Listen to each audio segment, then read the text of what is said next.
John, it's been a couple of weeks since I last spoke to you in the lead up to a game. Obviously, the fixtures last weekend didn't go ahead.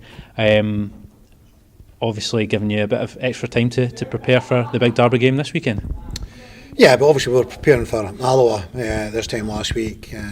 Obviously, the circumstances, in the Friday morning we were still kind of planning to play Alloa. It became apparent that the games were going to go off, although it wasn't confirmed. But we went ahead and we did a bounce game amongst ourselves on the Friday, which meant that we had 22 players playing. It gave us an opportunity to get minutes under the belt of every player that we've got, up to 22. So it was beneficial from that point of view. It gave us the whole of this week now to prepare for the Dunfermline game. Which has went very well. We've had 4 days really good training. Guys are got good spirits. Trained really well, and we go into the game, as I say, happy with the way we've trained. We've been planning and preparing. Everything's went quite well, and we're ready to go. Of course, the Dunfermline manager James McPake, a manager you've faced off against before when you were Wraith Rovers manager. Do you know how kind of his style of play is and what to expect from his team? Yeah, well, you're right. We came across James in the Championship in the playoffs as well as league games, and it's a different situation. Of course, Dundee, they had some really good players. Charlie Adam obviously being a name that everyone knows and a player that everyone knows, and he was the difference basically in a number of games for them. Dunfermline, on the other hand, are at top of the table. They've only lost 1 goal. I think that speaks volumes for the way that James has turned it around in a very short period of time, from being relegated to being top of the table. Only lost 1 goal. Obviously scoring enough goals to win games.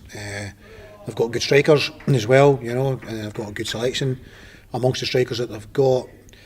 We Todorov, McCann, O'Hara and Craig Whiten. These are 4 sort of championship strikers. They've got a number of players left from last season as well. I mean, the goalkeeper was there, Comrie, Edwards, Breen was there. They brought in Kel Benedictus, who I know very well. And then the lads in midfield, Joe Chalmers and Todd and Alan, I think Alan's injured at the moment, and then brought in Mockery from Dundee United, a very talented player from Dundee United on loan, lad McDonald. So, a lot of players that they had last year, James has got them winning games, and that's the trick, isn't it? Is to win football matches, and they've been dangerous from set plays. They've got good physicality in their team at the back and up front. So we know what to expect. As I say, I think James has done a great job there, but Dunfermline stand between us and getting 3 points, and we're out there tomorrow trying to do exactly that. And obviously a massive game from the standpoint of Falkirk and Dunfermline fans as well. A really high attendance expected, probably one of the highest outside of the Premierships. For any of the players in the current squad here who maybe haven't experienced that kind of atmosphere or this derby, what have you said to them? What have you told them to expect this weekend? Yeah, to expect a sort of red hot atmosphere, a lot of noise, and we've got to really focus on the game and not get caught up on anything that goes on outside that playing field. We've got to be very much focused on the game. Yes, we'll expect or we know that the Falkirk fans are going to get right behind their team. I'm sure the Dunfermline fans are the same. But on the pitch, we've got to stay focused and make sure that we're doing the right job.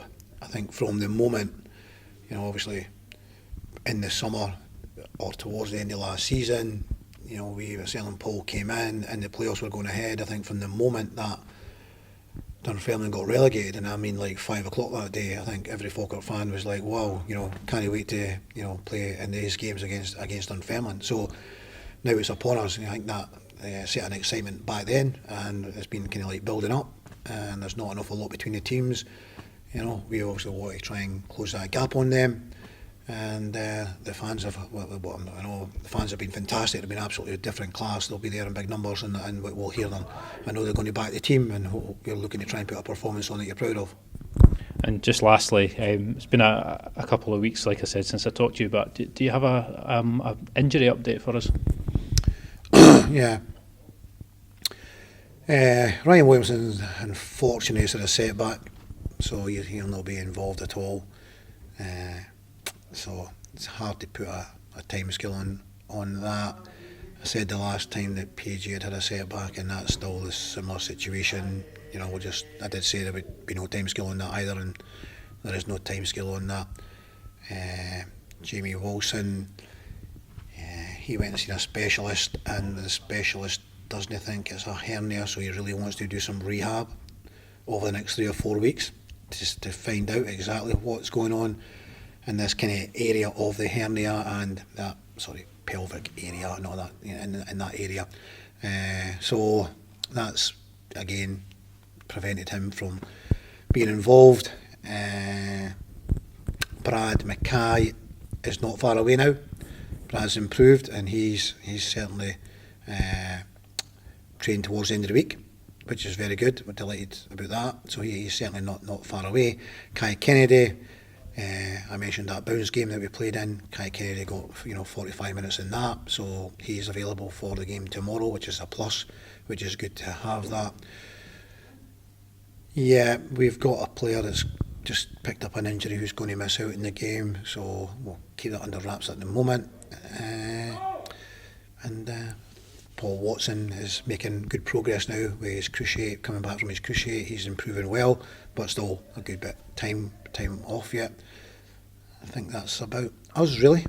All right, well, John, thank you for that, and best of luck ahead of the big game tomorrow. Thank you.